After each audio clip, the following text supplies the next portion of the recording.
नमस्कार, आप देख रहे हैं बातें विशेष। मैं हूं दिनेश। TV9 भारतवर्ष के डिजिटल प्लेटफॉर्म में आपका स्वागत है। दाऊद इब्राहिम पाकिस्तान में रहता है।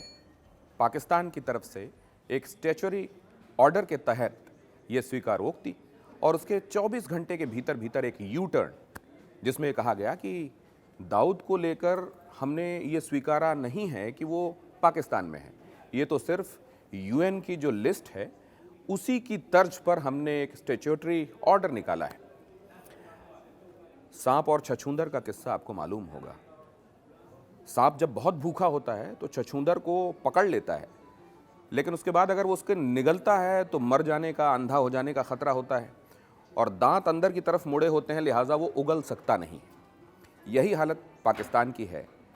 Financial action task force FATF, जिसका मुख्यालय पेरिस में है, फ्रांस की राजधानी में, 1989 में FATF की स्थापना हुई थी और इसका मुख्य काम यह है कि ये देखे कि पैसे के चलते और पैसे की वजह से कहीं अपराध तो नहीं हो रहे हैं, अपराधों में पैसा तो नहीं लगा हुआ, कहीं मनी लॉन्ड्रिंग तो नहीं हो रही है, धन शोधन जहां काले को सफ़ेद बनाया जा रहा हो, कहीं देह व्यापार, ड्रग तस्करी, हथियारों को बनाना, जमा करना और उनका मानवता के खिलाफ इस्तेमाल करना, कहीं इसके लिए पैसों का इस्तेमाल तो नहीं हो रहा है।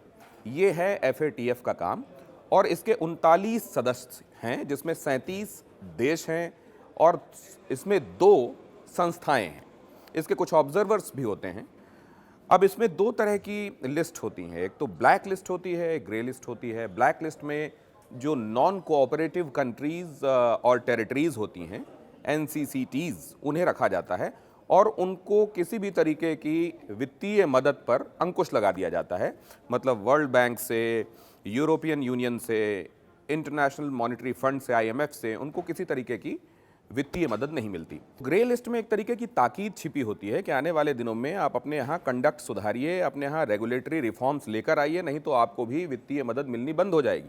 पाकिस्तान के सिलसिले में जून 2018 को यही तय किया गया कि अब अगर वहाँ पर आतंकवादियों को वित्त पोषण बंद नहीं होता तो आने वाले दिनों में उनकी भी वित्तीय मदद बंद कर दी जाएगी। और इसके लिए एक 27 सूत्रीय एजेंडा दिया गया पाकिस्तान को कि ये 27 पॉइंट्स, इनको आप दुरुस्त कीजिए और उसके बाद हम आपको वापस वाइट लिस्ट में डालेंगे। 27 में से सिर्फ 5 एडहेयर किए गए थे। जो समय सीमा मिली हुई थी 2019 में जून तक की, उस समय तक सिर्फ 27 में से 5 बिंदुओं को ही उन्होंने सही किया था। लिहाजा फटकार पड़ी FATF की तरफ से।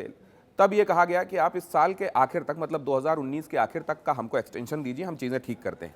लेकिन 2019 के आखिर आते आते तक कोविड ने दस्तक दे दी और इस तरीके से एक समय विस्तार, एक टाइम एक्सटेंशन और मिल गया। अब ये है कि अगले महीने में जनरल बॉडी मीटिंग होने वाली है FATF की, और अगर वहाँ पाकिस्तान ने खुद को इन 27 बिंदुओं को पूरा किया हुआ नहीं दिखाया तो वित्तीय मदद मिलनी बंद हो जाएगी। पहले ही कोरोना के चलते और तमाम दूसरी दुश्वारियों के चलते यहाँ पर माली हालत खस्ता है। लिहाजा अब ये 88 आतंकवादियों की सूची वाला एक स्टैट्यूटरी सर्कुलर निकाला गया। अब सवाल ये था कि इसमें जो नाम शामिल हैं उसमें ज़कीउर रहमान लखवी भी है, उसमें हाफिज़ सईद भी है, उसमें मसूद अजहर भी है और साथ में एक मोस्ट वांटेड अपराधी दाऊद इब्राहिम का नाम भी है। जब ये कहना शुरू किया गया कि दाऊद इब्राहिम की पाकिस्तान की ज़मीन में उसका वजूद होने के संदर्भ में स्वीकारोक्ति पाकिस्तान के स्टैट्यूटरी सर्कुलर में आई है, तो पाकिस्तान इससे मुकर गया। उसने कहा कि UN की जो लिस्ट है वो ISIS के संदर्भ में हो, तालिबान के संदर्भ में हो, अलकायदा के संदर्भ में, जिन लोगों की एंट्री वहाँ लिस्ट में है उसी को हमने रिप्रोड्यूस किया है।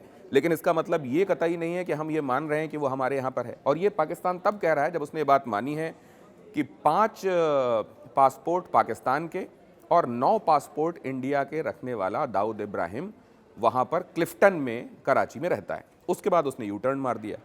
जब ये पूछा गया कि तो ये बताइए आपके पास ये पासपोर्ट जो आप जिक्र कर रहे हैं वो कहाँ से, तो बोला ये इल्लीगल मीन्स से हासिल किए हुए पासपोर्ट्स हैं।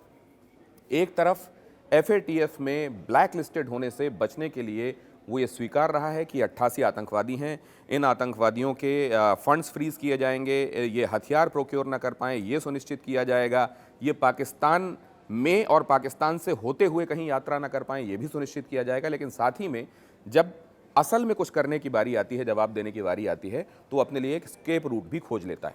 अब मान लिया कि दाऊद इब्राहिम के संदर्भ में वो ये कह रहा है कि यूनाइटेड नेशंस की लिस्ट जो है उसी को रिप्रोड्यूस किया गया है, तो क्या ज़कीउर रहमान लखवी के संदर्भ में, हाफिज़ सईद के संदर्भ में भी यही बात लागू होती है, मसूद अजहर के संदर्भ में भी यही बात लागू होती है? तो क्या ये एक पूरे तौर पर दिखावा है? क्योंकि इसके पहले पाकिस्तान ये कर चुका है कि जब विश्व बिरादरी की तरफ से उसको फटकार पड़ती है तो वो कुछ दिनों के लिए आतंकवादियों की गिरफ्तारी, नज़रबंदी का ढोंग करता है और उसके बाद इनकी रिहाई करा देता है। क्या एक बार फिर से FATF की ये बैठक होने तक और ब्लैक लिस्ट में जाने से बचने के लिए पाकिस्तान ये दिखावा करेगा और उसके बाद इन सब को वापस वैसे ही पनाह देगा, प्रश्रय देगा, शेल्टर देगा, बढ़ावा देगा जैसे कालांतर में देता आया है? ये लाख टके का सवाल है। बातें विशेष में आज के लिए इतना ही।